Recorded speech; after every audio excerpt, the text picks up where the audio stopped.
Tēnā koutou katoa. Welcome back. It's been a couple of weeks. Welcome to your Friday Live. I have obviously been off for a couple of weeks and getting married. So thank you so much to all of you who sent messages and well wishes. It was a fabulous time, and I've taken a few extra days off this week as well, purely to recover. And that's what I want to talk about today. I want to talk about our edge, because so many of us, particularly women, operate close to our edge and we keep pushing. We are conditioned to be people pleasers, to not want to let people down, to not want to say no. And that keeps us pushing even when we're close to our edge. And this is something that has been true for me over the last couple of weeks and is why I'm still recovering now. And I want to talk about our edge because I recently pushed too far over my edge.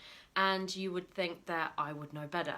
And it's something I've written about and taught for many years now. But you'll have maybe heard me say, knowing and not doing is the same as not knowing. And despite what we know and despite the tools we have, we're not always immune to the societal norms, the people pleasing, the not wanting to let people down, and this pushing that we have to achieve and to keep going despite being near our edge, even me. So I wanted to share this and be very honest with you about what's been going on the last couple of weeks. So as those of you that are married know, it's a big occasion. There's a lot that goes into it. I'd always assumed that it was going to be a great day, a great event, but I perhaps had underestimated the amount of planning and organising and emotional transition that goes into such a big event. And so I was nearing my edge. Probably about 3 days before my wedding, I got sick, and it was that classic, lots to do, want to cram some stuff in, didn't want to say no to clients that wanted to see me before I embarked on 10 days leave, wanted to make sure that I went out with all the family and friends that descended upon us, ready for the big day. And I didn't say no enough. I didn't protect my time enough. And that illness that I was trying to fight off ended up probably almost costing me the wedding and the honeymoon.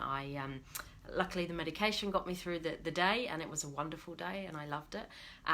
But the honeymoon, I probably spent most of it asleep and recovering. And I've still been recovering this week. So I've taken some days off this week and some downtime, cancelled some stuff to try and recover and rebuild. But I shouldn't have let it get that far, and that's what I want to talk about today, our edge and operating close to our edge, because 9 times out of 10 we know the signs. We know when we're nearing our edge, but there's this little voice inside us, or this drive to achieve and to push through, that will rationalise, well, I can rest when? I've got a holiday coming up, it's Christmas soon. The honeymoon will be a chance to rest. We rationalise why we can still push through to keep ourselves going.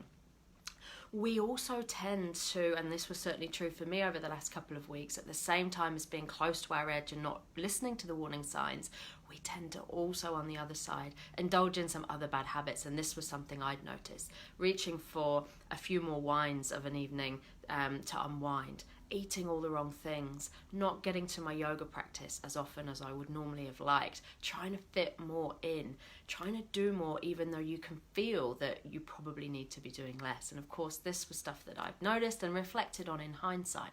But here's an interesting thing. When I reflect in hindsight on the last couple of weeks, I also am mindful that part of me was making choices that I didn't have to make. And when I think about why, and this might be an interesting, this might resonate for some of you listening.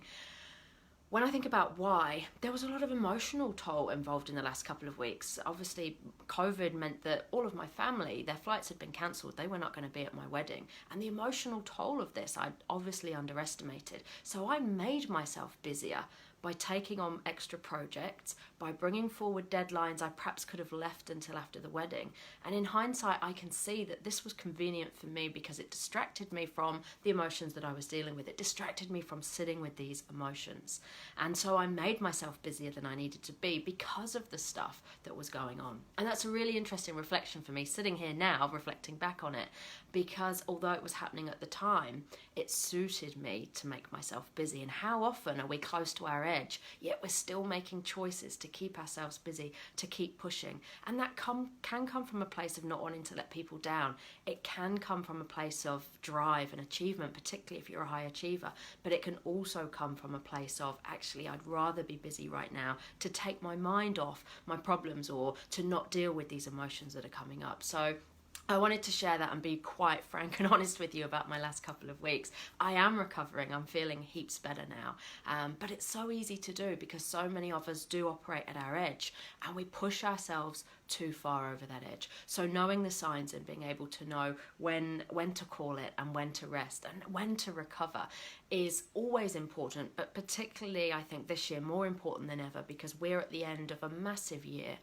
And I guess normally at this time of year, we're feeling a little bit fatigued and we're limping towards the finish line, waiting for our Christmas summer breaks. But I think this year has been one out of the box in terms of the COVID fatigue and emotions that we all carry with us. The uncertainty, the fact that everything has been a bit harder this year, the fact that there is that emotions of people we've lost or family that we don't get to see. So I think bearing that in mind, this message is probably more important this year than it has been before. So what else is happening? Now I've got back to the office, I've started to ease back into things, I'm feeling heaps better, and I've noticed, as many of you probably have too, that we're about 7 weeks away from the end of the year. And so I've started to turn my attention towards 2021. And to look at what we will be doing, what we won't be doing, what you want to see more of, less of. Thank you for all those that took part in the survey last month. It was great to hear your thoughts and your views. That will help me design a program for 2021 and hopefully fill it full of stuff that's going to be useful to you. And congratulations to Kerry, our prize winner. I know that got to you today and I hope you're enjoying the contents of that.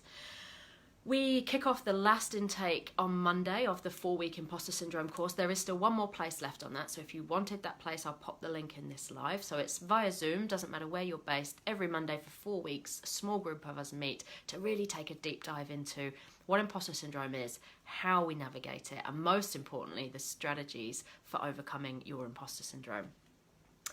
And other than that, because we're heading towards the end of the year and Christmas is around the corner, I am doing some specials and I'm about to launch some Christmas deals, I guess. The book, The Superwoman Survival Guide, has free postage and packing on it. So if you've got that in mind for anyone for Christmas, get free postage and packing on that with all the orders between now and the end of the year. I've also got the Like a Girl Christmas package back again. This was really popular last year. So it's the book Like a Girl, it's an online course, and it's also a package that's filled with awesome gifts that include handmade candles, beautiful gratitude journals, beauty products.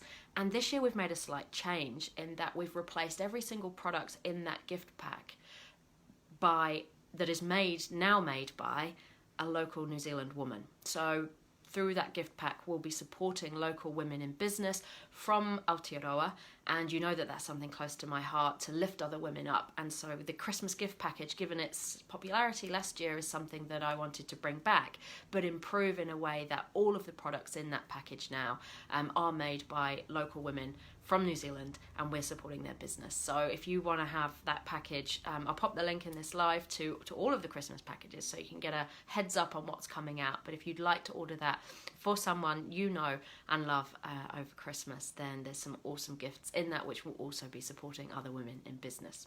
So I hope you've had an awesome couple of weeks. It feels like a long time. I'm really rapt to be back in the office and to actually be feeling myself again. And some useful lessons, I guess, for me. We're always learning, and I think one of the main things for me is that no matter what we know and what strategies we have at our fingertips, we're also not immune to being human, to being imperfect, to pushing too far, to not saying no, to protecting our time, and to trying to please others and to push to achieve. So if that resonates for you, I'd ask you to consider, am I close to my edge? What are my warning signs? What do I need to do about it? How do I make sure I get from here to the end of the year without burning out? Have a fabulous weekend, everyone. Mā te wā.